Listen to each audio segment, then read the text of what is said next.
All right, buckle up, everyone. We're diving deep into European energy today, focusing on natural gas, those crazy price swings we've been seeing, and what it all means as Europe heads into another winter.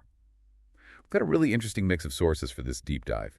EU reports, recent news articles, should give us a pretty good picture of what's going on. You know, it's interesting. Last winter, Europe managed to avoid a major energy crisis, but now going into this 2024-2025 winter season, there are some anxieties bubbling up again. Yeah, for sure. Especially with natural gas prices climbing higher.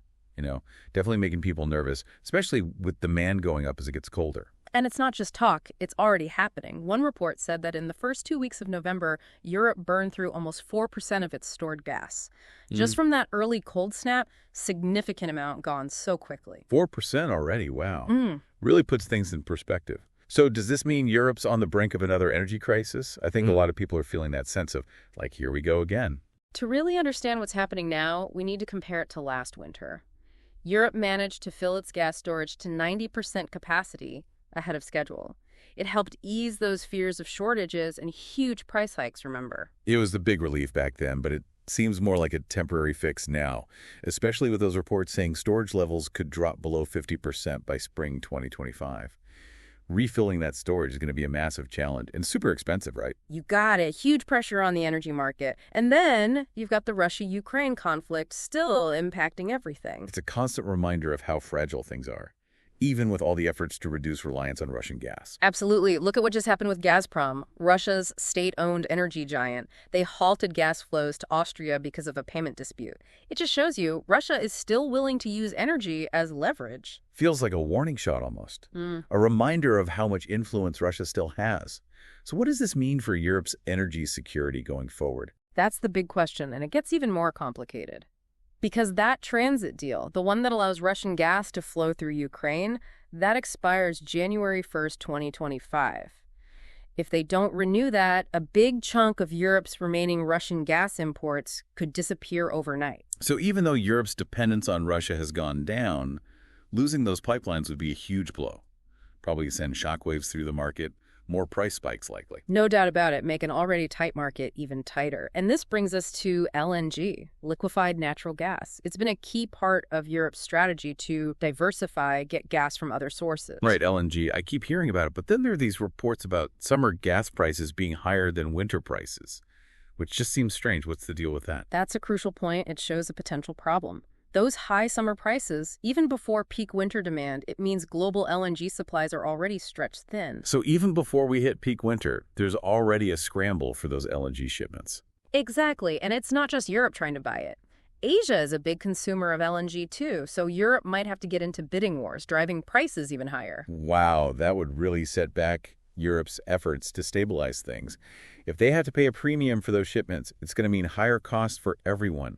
Consumers, businesses, the whole economy. And those higher costs could have a ripple effect, slowing down economic growth, maybe even increasing the risk of social unrest. It's a really delicate situation with a lot of unknowns. Okay, so the LNG situation isn't exactly reassuring, but Europe has also been pushing hard for renewable energy, right? I was hoping that might be the answer to navigate this energy mess. Renewables are definitely crucial, no doubt about it. A cleaner, more sustainable future for sure. But we also have to be realistic about their limitations, especially in the short term. So not a quick fix then. What are the challenges with relying just on renewables right now? Well, the reports highlight that renewables made up almost half of the EU's electricity in the first half of 2024. And wind power is actually surpassed gas, becoming the second largest source of electricity after nuclear. That's huge progress, but the reality is renewables alone can't shield Europe from sudden price spikes or supply disruptions, especially during winter. So they're essential for the long term, for sustainability, but they can't solve the immediate energy security worries. That's exactly the challenge Europe is facing right now. It's this complex balancing act, needing a multifaceted approach to ensure both a secure and sustainable energy future. All right, let's unpack that then. What are some of the other strategies Europe is using to navigate this energy roller coaster? Well, the EU has been juggling a lot of different initiatives, from finding alternative gas supplies to increasing energy efficiency. It's a multi-pronged approach, and there are some promising results. Good to hear that. What are some of the positive things you saw in the reports? One good thing is that consumer energy prices have dropped significantly from their peak in 2022. partly due to EU interventions, which help stabilize the market and protect consumers from the worst of the price volatility. That's a relief for a lot of people who were struggling with those sky-high energy bills.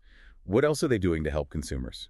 Well, they've implemented new legislation that offers better protection for vulnerable consumers, recognizing that they're often hit hardest by rising energy costs.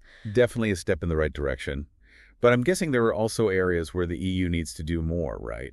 Absolutely. The reports are pretty clear about that. They need to really ramp up energy efficiency efforts, particularly accelerating the electrification of heating and speeding up building renovations. So progress is happening, but there's still a long way to go. That's right. Europe's walking a tightrope, trying to maintain energy security while making the transition to a more sustainable future. It's a journey with no easy answers. One of the biggest decisions facing Europe is figuring out that long-term energy mix. It's not just about keeping the lights on, it's about economic competitiveness, environmental sustainability, even new political alliances. Yeah, it really is like this massive puzzle, every piece connected to another.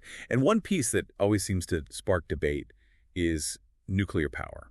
Strong opinions on both sides. It's definitely complex. Nuclear power has its supporters. They see it as a reliable and low-carbon source.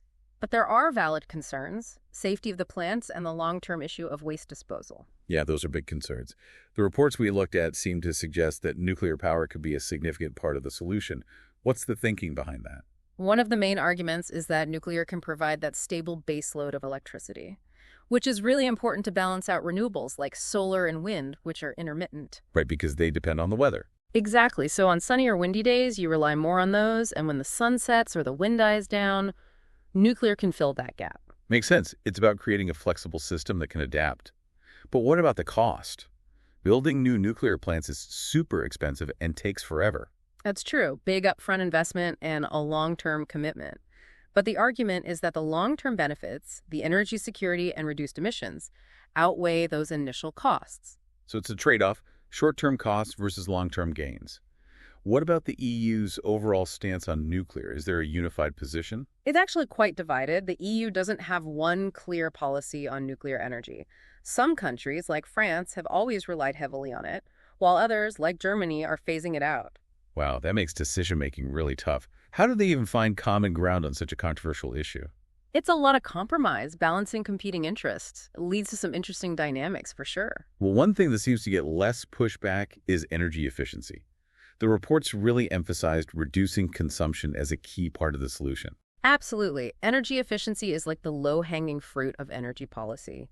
It's one of the most cost-effective ways to reduce demand, lower costs for consumers, and it helps with climate goals. It's a win-win for everyone, from households to big industries. Exactly. And there are so many ways to improve energy efficiency, from simple things like switching to LED light bulbs, to bigger projects like retrofitting buildings to improve insulation. The EU report mentioned building renovations specifically. What can be done to make those more efficient? Lots of options. Upgrading insulation, windows, and doors is key. Then there's installing more efficient heating and cooling systems, and we're seeing more smart technologies being integrated. They optimize energy use based on when people are home and the weather outside. So it's not just about making buildings airtight, it's about making them smarter. I imagine those renovations can get pretty expensive, though. They can be a big investment up front, but there are often government incentives and financing options to help. And over time, the energy savings can actually pay for the initial investment. So it's an investment in the future, good for the environment and your wallet. Sounds like a no-brainer. But it's still probably hard to convince people to make those changes, even with the potential benefits.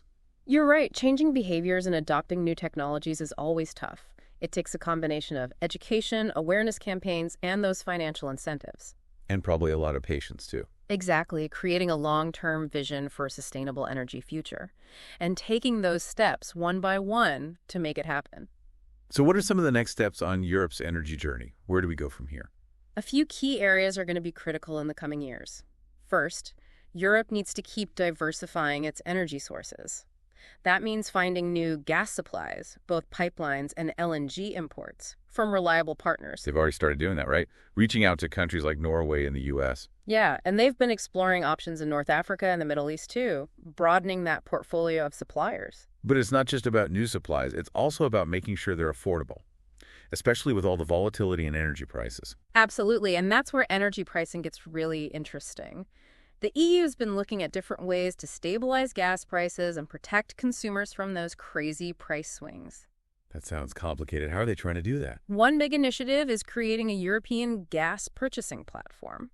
The idea is to use the EU's collective buying power to negotiate better prices. So basically bulk buying for gas, strength in numbers. Exactly. The platform's still in development, but it could really reduce price volatility and give Europe more bargaining power in the global gas market. So using their clout as a block to get a better deal for everyone. What other measures are they using to address rising prices? Another one is price caps on natural gas. But it's more controversial. Some experts say it could distort the market and discourage investment in new supplies. I can see that if there's a price cap, suppliers might not be as motivated to produce more. Right. But those who support price caps say they're necessary to protect consumers from price gouging and make sure energy is affordable, especially for low-income households. It's a tough balance, keeping prices in check, but also having a healthy market. It is, and that brings us to another fascinating part of this energy transition. New technologies that could really change the game in the years to come. This is where it gets exciting. What kind of game-changing technologies are we talking about? One of the most promising is hydrogen. It's a clean-burning fuel that can be produced from renewables. And it could replace fossil fuels in a lot of applications, from transportation to power generation. So like a clean alternative to natural gas. Yeah, in a lot of ways.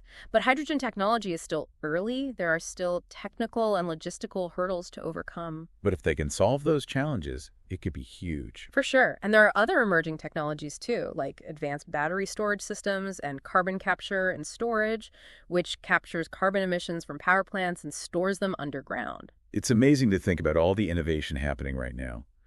But with so many options, how does Europe decide what to prioritize? That's the million-dollar question. It takes weighing a lot of factors: cost, feasibility, environmental impact, social acceptance, and of course, politics. And maybe a crystal ball, too. Predicting the future of energy is tough. You said it. But even with all the complexities and unknowns, there's a real sense of urgency in Europe to create a more secure, sustainable, and resilient energy future. After this deep dive, I'm feeling a mix of hope and anxiety. Hope because of all the innovation and progress, but also anxiety about the scale of the challenges. I think that's a very natural reaction. The stakes are incredibly high, and the decisions made now will impact Europe for generations to come. We've talked about geopolitics, technology, economics, but there's one crucial piece we haven't explored yet: the human impact. How are all these energy shifts affecting the daily lives of Europeans? That's an essential question, and it's where we'll pick up in the final part of our deep dive. Because in the end, this isn't just about pipelines and power plants, it's about people's lives, their livelihoods, and their hopes for a better future. So we've talked a lot about the big picture, the geopolitics, the tech, the economics. But I really want to get into the human side of all this. How are these energy shifts actually impacting people's everyday lives in Europe? That's where the rubber meets the road, right? Oh. All these policies and market forces, they're playing out in people's homes, their jobs, their communities, and it's having a real impact. It's easy to get lost in the abstract stuff, but it's real people who are affected. Absolutely, and one of the most direct impacts is on people's wallets. Energy prices have gone way up, and that's put a strain on household budgets, especially for those with lower incomes. Yeah, that cost of living crisis everyone's talking about, hitting families hard. Exactly. And it's not just heating bills. Those higher energy costs make everything more expensive: food, transportation, everything. It's like a domino effect, tough to escape. And I imagine it creates a lot of anxiety for people who are already struggling. Oh, absolutely. There's a growing concern about energy poverty, people having to choose between heating their homes and buying food. It's a reminder that energy isn't just a commodity, it's a basic need. It's really sad to think about, and it makes finding solutions that much more important, making sure energy is affordable and accessible for everyone. Absolutely. But it's not just about affordability, it's also reliability. As Europe relies more on renewables like solar and wind, there are concerns about keeping the lights on. That's a good point. What happens when the sun isn't shining or the wind isn't blowing? How does Europe stay warm and powered up? That's where those grid upgrades and energy storage technologies come in. Investing in smart grids, they can balance supply and demand in real time. And things like batteries and pumped hydro, they can store excess energy from renewables for later. So it's about building a more flexible system that can adapt to the changes in renewable energy. Exactly. And it's not just about homes, it's about industries too. They need reliable energy to operate and stay competitive. Right. Stable and affordable energy is key for the economy. For sure. And this transition to a more sustainable system, it's both a challenge and an opportunity for businesses. They're dealing with higher costs and pressure to reduce emissions, but there's also huge potential for innovation and growth in the clean energy sector.